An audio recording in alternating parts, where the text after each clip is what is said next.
랭구님. 네, 안녕하세요. 네. 어제 대선이 있었잖아요. 이 정권이 바뀌게 되잖아요. 네. 그럼 정책도 변화가 되게 많을 것 같아요.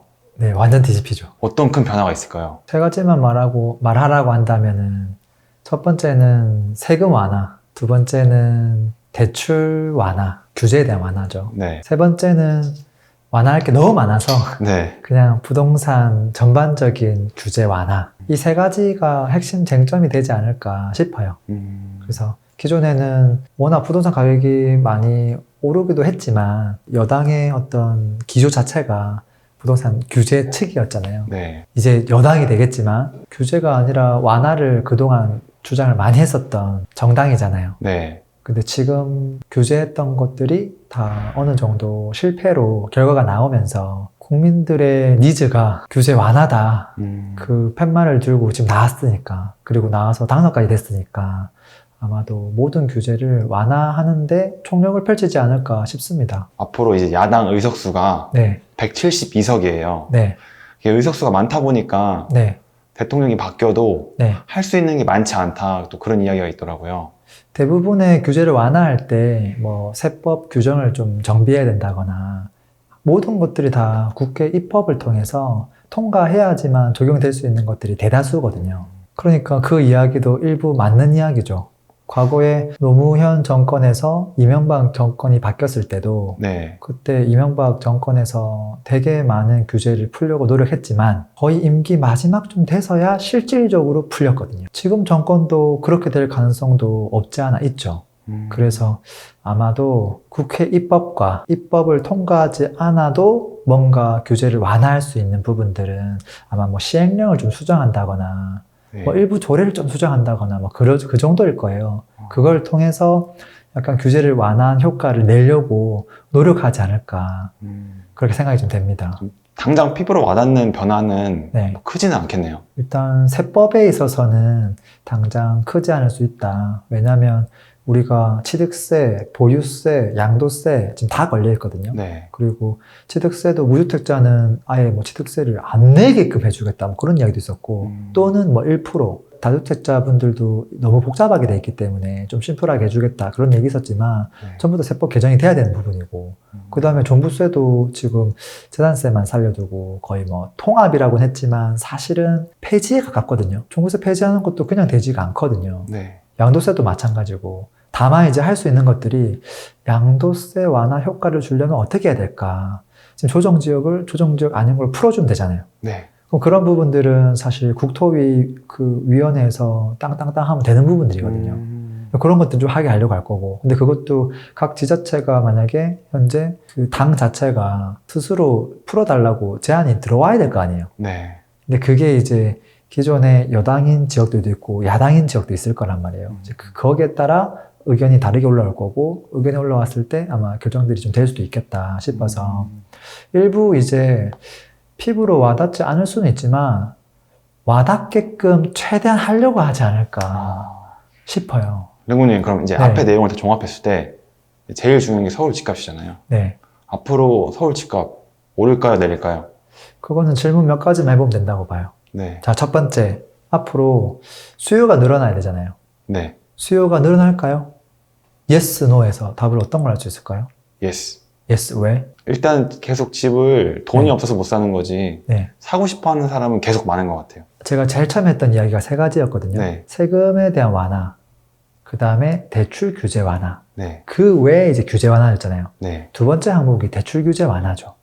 대출 규제 완화는 국회 입법이 필요할까요? 사실 제가 봤을 때는 이거는 금융위 네. 뭐 한국은행이나 조금 협조를 하면 충분히 할 수 있는 부분이라고 봐요. 그렇기 때문에 어느 정도는 대출 부분에 있어서 매수하는 분들이 유리한 쪽으로 될 수도 있겠다. 세금은 이게 바로 적용되기가 쉽지가 않은데 오히려 대출 규제 완화는 조금 더 빠르게 될 수도 있겠다. 그리고 대출 규제 완화는 과거 이재명 후보나 지금 당선된 윤석열 뭐 지금 당선자나 둘 다 같은 이야기를 했거든요. 네. 대출 규제는 똑같이 완화해야 된다.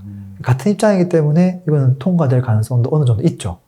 입법도 필요가 없고 네. 이게 되면 아무래도 주택을 구매하고 싶은 사람들이 더 편하게 집을 살 수 있기 때문에 수요가 증가할 수 있는 부분들이 있기는 있죠. 근데 봐봐요. 대출 규제를 완화해주면 무조건 수요가 늘어나요? 저는 그렇게 보지는 않거든요. 집값이 엄청 비싼데 네. 이게 거품이라고 생각하고 있는데 대출을 40% 해줬던 거를 70% 해준대. 네. 집을 사요? 거품인데? 하락할 게 명확한데? 그렇게 생각하고 있는 사람도 있잖아요. 네. 그분들이 움직이지 않을 가능성도 매우 높죠.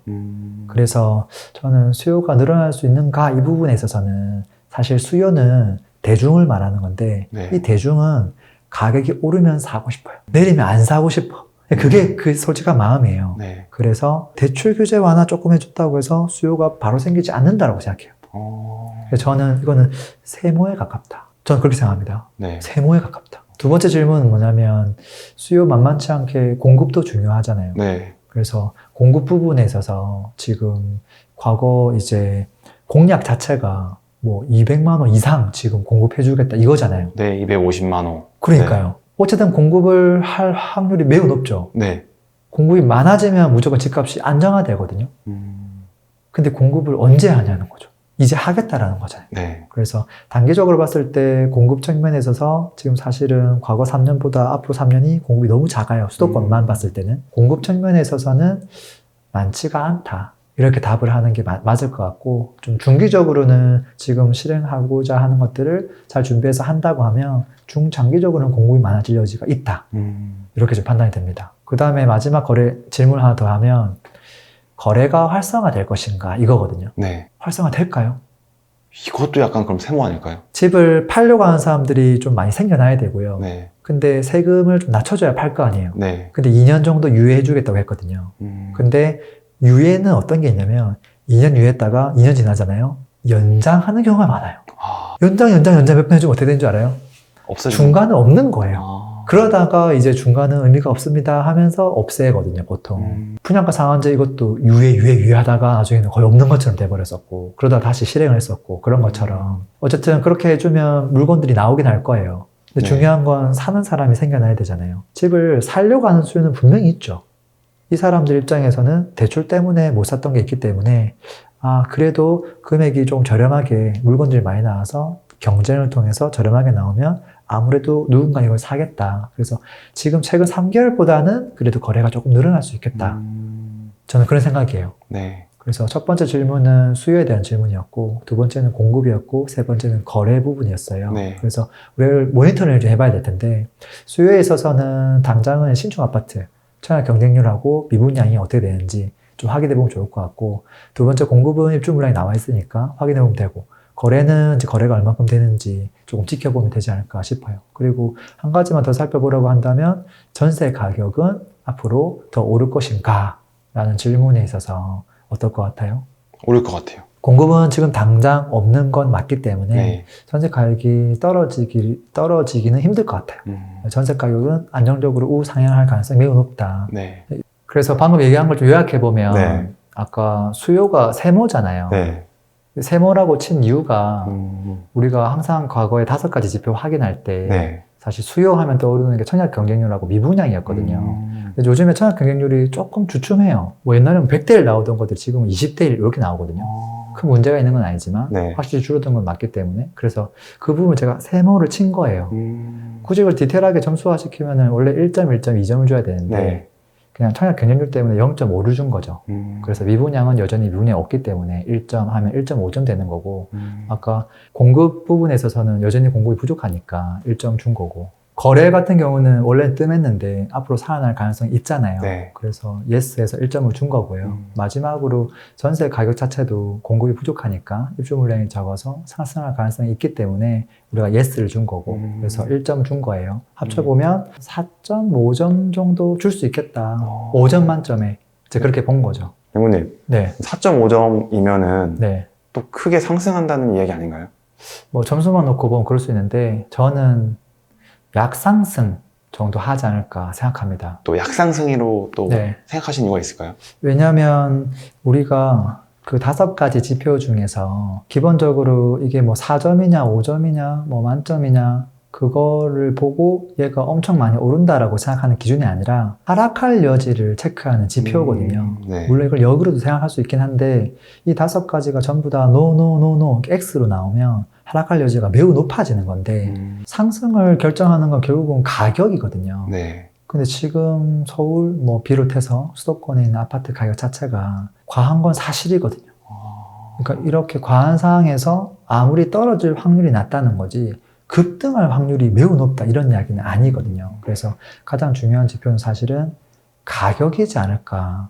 사람들은 그 가격을 가장 중요하게 생각하지 않을까. 그 가격에 따라 수요가 폭발적으로 늘어나기도 하고 그렇지 않기도 하고 가격이 저렴하면 수요가 붙어서 올라가는데 올라가는 걸 보고 또 수요가 달라붙거든요. 네. 근데 지금처럼 높은 가격에 여기서 조금이라도 더 올라가면 올라갈수록 부담감이 더더 커질 거 아니에요. 그걸 받아줄 수 있는 사람이 많지는 않기 때문에 그래서 조금은 보수적으로 보고 있기는 하죠.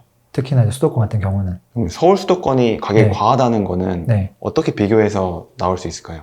일단은 최근 그 단기간 네. 3년 내지 5년 동안 상승률 자체가 너무 과하고요.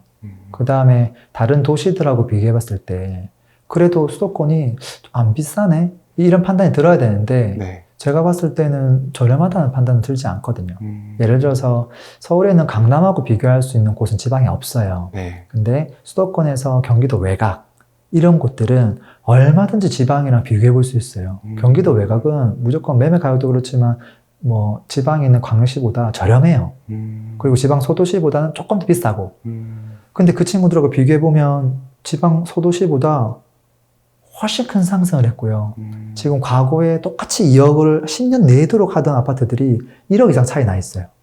역으로 이야기하면 지방이 저렴하죠. 수도권 조금 과하고.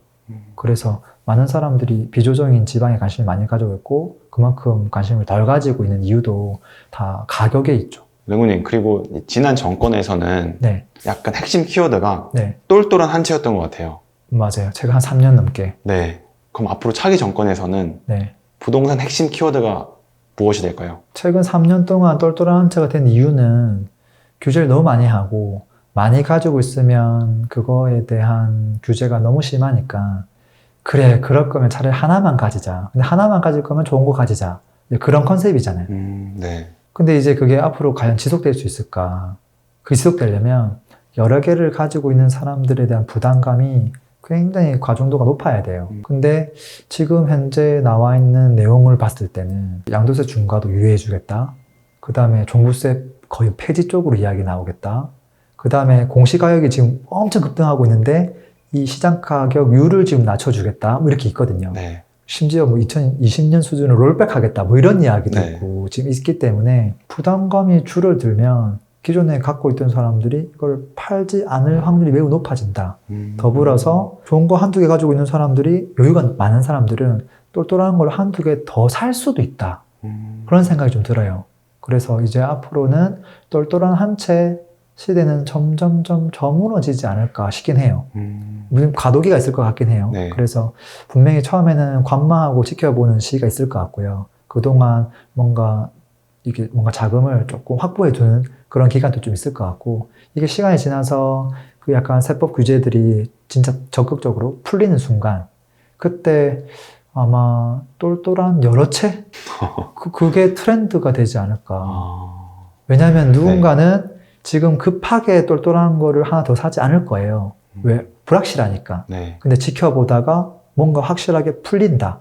그쪽 기조로 계속 가는 게 맞다라고 판단이 되는 순간은 그걸 기다리는 사람들이 있을 거 아니에요. 그걸 오랫동안 기다린 만큼 분명히 그걸 빠르게 진행할 수 있는 여력이 생기는 거거든요. 그래서 그렇게 되고 나면 아마도 이게 뭐 1년 이내에 절대 될 수는 없을 것 같은데 이번 정권에 약간 마지막 좀 이렇게 다가가면 그때는 똘똘한 여러 채가 답이었구나. 뭐 그런 날도 오지 않을까 싶습니다. 또 새로운 정책이 나오면 찾아뵙겠습니다. 알겠습니다. 오늘도 들어줘서 감사합니다. 행복한 하루 되세요. 패스!